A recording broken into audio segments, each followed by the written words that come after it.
Ok, le 6 mai 2009, au stade de Stamford Bridge, alors que tout Londres pensait que Chelsea allait enfin se qualifier pour sa 3e finale de Ligue des Champions en 4 ans, un petit génie de 1m70 allait tout détruire en une fraction de seconde. À la 93e minute, après qu'Eric Abidal ait été expulsé, après qu'Essien ait ouvert le score d'une volée magistrale, après que l'arbitre ait refusé 4 pénaltys évidents à Chelsea, au point que Didier Drogba allait péter un plomb en criant « It's a fucking disgrace ». Alors que tout le monde pensait que Barcelone était mort, Iniesta a reçu une passe de Messi, a contrôlé du droit, ouvert son angle et placé une frappe croisée dans la lucarne de Petr Cech. Un but tellement incroyable que même avant de marquer, il avait dit à Bojan qu'il allait scorer et lui demander ses billets pour la finale. Drogba et Ballack ont littéralement explosé. L'arbitre a dû être escorté hors du stade par la sécurité. Et ce soir-là, Iniesta est devenu le seul joueur de l'histoire à être désigné homme du match en finale de Coupe du Monde, finale de l'Euro et finale de Ligue des Champions. Mais attendez, parce que ça, ce n'était que le début. Vous voyez, la plupart des gens ne le savent pas. Mais quand Iniesta est arrivé à Barcelone à l'âge de 12 ans en septembre 1996, il a passé sa première nuit à la Masia à pleurer. Ce gamin de Fuentealbilla, un village de 2000 habitants perdu dans la province d'Albacete, venait de quitter ses parents pour rejoindre le centre de formation le plus prestigieux d'Espagne. Et il était terrifié. Son père, José Antonio, dit un maçon passionné de football, avait économisé 3 mois de salaire pour lui payer une paire d'Adidas Predator noires avec des dents en caoutchouc, les mêmes que Koeman portait. Et 3 fois par semaine, il parcourait 86 km aller-retour pour l'emmener s'entraîner à Albacete. Mais ce jour-là, quand son père est parti après l'avoir déposé dans cette Ford Orion bleu foncé, Iniesta s'est retrouvé seul pour la première fois de sa vie. Selon les propres mots de son père, 21 ans sont passés, mais j'y pense encore quand je suis seul. Il était tout jeune et nous étions toujours ensemble. Je l'emmenais à l'entraînement. J'allais le voir jouer. Je me suis dit que ces moments-là allaient s'arrêter. Le football était ma passion. Je savais qu'il devait aller au Barça s'il voulait réaliser ses rêves. Et je suis passé de la joie de le voir jouer à la tristesse de le voir partir. C'était un sacrifice immense pour toute la famille, mais ils savaient que c'était le prix à payer pour que leur fils ait une chance de réaliser son rêve. Ce qui est fou, c'est qu'Iniesta aurait même pu aller au Real Madrid. À l'été 1996, lors du tournoi national de football à 7 de Brunette remporté par Albacete, le Real l'avait repéré et voulait le recruter. Mais son père a refusé parce que l'internat du centre madrilène était situé dans un quartier qu'il jugeait infréquentable. Barcelone en a profité en voyant un agent, Enrique Orizaola, qui a fait visiter aux parents d'Iniesta les locaux de la Masia. Séduits par le cadre, ils ont accepté de laisser partir leur fils en Catalogne. Les premières années ont été dures. Iniesta était timide, petit, loin de sa famille. Mais sur le terrain, c'était une autre histoire. Il progressait à une vitesse folle, avalant les catégories d'âge les unes après les autres.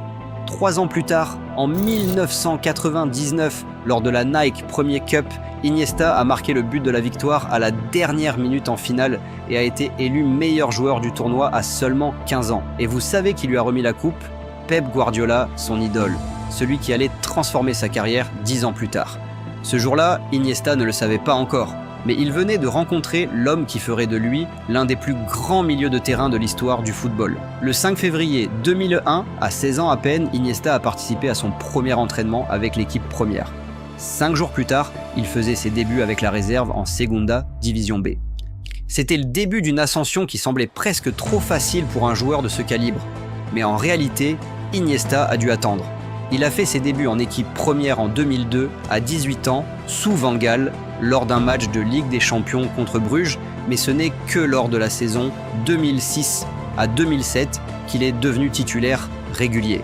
Et même là, Rijkaard ne savait pas vraiment où le positionner, l'utilisant comme milieu récupérateur, latéral, ailier, électron libre, partout sauf au poste où il excellait vraiment.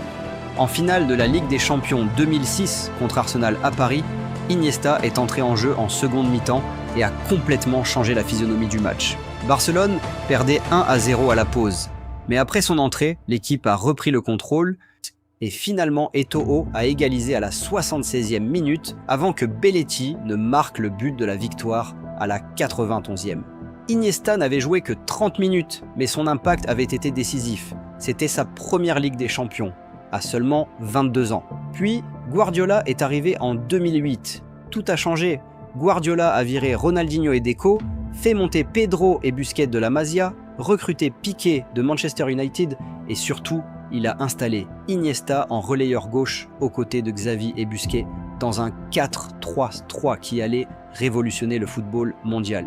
Le tiki-taka était né et Iniesta en était le maestro. Aux côtés de Xavi et de Messi, il formait un trio tellement éblouissant que les adversaires ne savaient même plus où donner de la tête. La saison 2008 à 2009 a été historique, Barcelone devenant la première équipe à remporter la Liga, dos à la Coupe du Roi et la Ligue des Champions la même année. Ce qui rendait Iniesta si spécial dans ce système, c'était sa capacité à jouer dans les espaces réduits, à échapper au marquage serré d'un simple crochet du corps, à faire circuler le ballon à une vitesse folle. Il pouvait jouer 1, 2, 3 passes en moins de 5 secondes, déstabilisant complètement les défenses adverses. Son pourcentage de passes réussies dépassait régulièrement les 90%, et quand il accélérait ballon au pied, personne ne pouvait le stopper. C'était comme regarder un danseur sur un terrain de foot. Chaque mouvement était fluide, élégant, précis. Le 27 mai 2009, en finale de la Ligue des Champions contre Manchester United à Rome, Iniesta a donné une passe décisive à Eto'o à la 10e minute. Sa prestation était tellement impressionnante que le lendemain, chez Wayne Rooney a déclaré au tabloïd qu'Iniesta était l'un des meilleurs joueurs au monde. Mais le moment le plus fou, c'était déjà arrivé 3 semaines plus tôt à Stamford Bridge. Ce but à la 93e minute qui a qualifié Barcelone pour cette finale, ce but qui a rendu Drogba foudrage, ce but qui est entré dans l'histoire comme l'Iniestazo. Selon ses propres mots, ce match restera gravé en moi pour toujours. Mon tir était instinctif parce que je n'avais pas le temps de penser. D'ailleurs, avant même ce but légendaire contre Chelsea, Iniesta avait déjà prouvé qu'il était un joueur des grands rendez-vous. À l'Euro 2008 en Autriche et en Suisse, il avait été brillant du début à la fin. En demi-finale contre la Russie, il a joué les 90 minutes et a offert le premier but à Xavi. L'Espagne a gagné 3-0 et s'est qualifiée pour la finale. Dans le 29 juin 2008, Iniesta et l'Espagne sont devenus champions d'Europe en battant l'Allemagne 1-0. Au terme de la compétition, Iniesta a été sélectionné dans le 11 idéal de l'Euro 2008.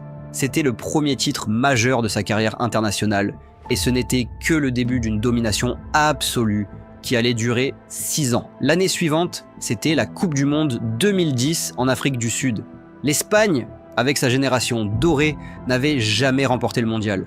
Aux côtés de Xavi, Casillas, Villa et Puyol, Iniesta était au cœur du tiki-taka espagnol qui dominait tous ses adversaires. En finale contre les Pays-Bas, le match a été d'une violence inouïe. Nigel de Jong a littéralement planté ses crampons dans le torse de Xabi Alonso sans prendre de rouge. Van Bommel aurait mérité l'expulsion sur un tacle par derrière sur Iniesta. 14 cartons jaunes au total ont été distribués. Le jeu était haché, les occasions rares, la tension insoutenable. 90 minutes sans but. Puis la prolongation. 116 minutes. Jesús Navas déborde sur le côté droit. Centre en retrait vers Cesc Fabregas qui temporise. Le ballon arrive sur Iniesta aux 16 mètres. D'un contrôle parfait du droit, il s'ouvre l'angle. Stekelenburg sort de sa ligne, mais Iniesta place une frappe croisée du pied droit, imparable et précise, dans la lucarne gauche. L'Espagne explose de joie. Les Pays-Bas s'effondrent. Iniesta enlève son maillot et révèle un message écrit au feutre. Dani Jarc siempre con nosotros. Un hommage à son ami, capitaine d'Espagnol, décédé 1 an plus tôt d'une crise cardiaque. Cette image, mélange de triomphe et d'émotion pure, est devenue instantanément iconique. Ce soir-là, Iniesta a offert à l'Espagne son premier titre mondial. Le 6 décembre 2010, la FIFA et France Football ont annoncé que les 3 finalistes du Ballon d'Or étaient Iniesta, Xavi et Messi, tous 3 issus de la Masia. C'était la première fois dans l'histoire que 3 joueurs du même centre de formation occupaient les 3 premières places. Iniesta a terminé 2e derrière Messi, mais franchement, après avoir marqué le but de la victoire en finale de la Coupe du Monde, personne ne pouvait vraiment lui reprocher de ne pas l'avoir gagné. 2 ans plus tard, à l'Euro 2012 en Pologne et en Ukraine, Iniesta a encore prouvé qu'il était dans une dimension à part. Même s'il n'a marqué aucun but et n'a délivré qu'une seule passe décisive durant tout le tournoi, et son influence sur le jeu était telle qu'il a été désigné meilleur joueur de la compétition.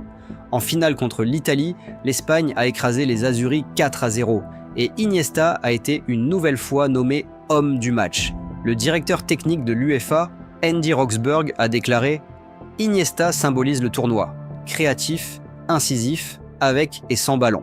En remportant cet Euro, l'Espagne réalisait un triplé historique. Euro 2008, Mondial 2010, Euro 2012.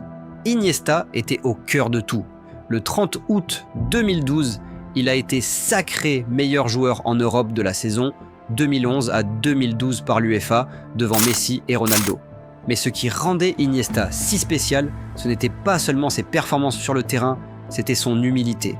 Quand il a été élu meilleur joueur de l'Euro 2012, il était à l'aéroport de Kiev avec ses coéquipiers quand il a reçu un SMS. « Agent, tu es joueur du tournoi ?» Sa réponse immédiate a été « Ne te fous pas de moi ». Il a fallu 2 heures pour le convaincre que c'était officiel. La période 2009 à 2015 a été la plus dorée de la carrière d'Iniesta. Sous Guardiola, puis sous Tito Villanova et Luis Enrique, il a continué à dominer le milieu de terrain européen. En décembre 2010, le 10 exactement, lors du match contre le Real Madrid au Camp Nou, Iniesta a été tellement brillant que même sans marquer, il a été élu homme du match. Son pourcentage de passes réussies, ses accélérations, sa vision du jeu étaient d'un tel niveau que Juan Román Riquelme, une légende argentine, a déclaré « Pour moi, Iniesta est celui qui joue le mieux au foot ». En 2011, il a remporté 5 titres avec le Barça, dont le championnat et la Coupe du Monde des clubs. En 2015, il a contribué au triplé Liga Coupe du Roi Ligue des Champions, donnant une passe décisive à Messi en finale contre la Juventus à la 54e minute. Avec Barcelone, Iniesta a tout gagné. 4 Ligues des Champions, 9 championnats d'Espagne, 3 Supercoupes de l'UEFA, 3 Coupes du Monde des clubs. En novembre 2012, contre Levante, pour la première fois dans l'histoire des clubs européens, Barcelone a aligné une équipe issue à 100% de la Masia. Le 11 juillet 2010, lors de la finale du Mondial, l'Espagne avait aligné 7 joueurs du Barça dans le 11 initial, dont 6 formés à la Masia, Xavi, Iniesta, Puyol, Piqué, Busquets et Pedro. C'était une consécration absolue pour le centre de formation le plus prestigieux du monde. Mais même les légendes vieillissent. En août 2015, après le départ de Xavi, Iniesta est devenu capitaine de Barcelone. Il a porté le brassard pendant 3 saisons, remportant encore 2 championnats d'Espagne et 3 Coupes du Roi. Mais la magie commençait à s'estomper.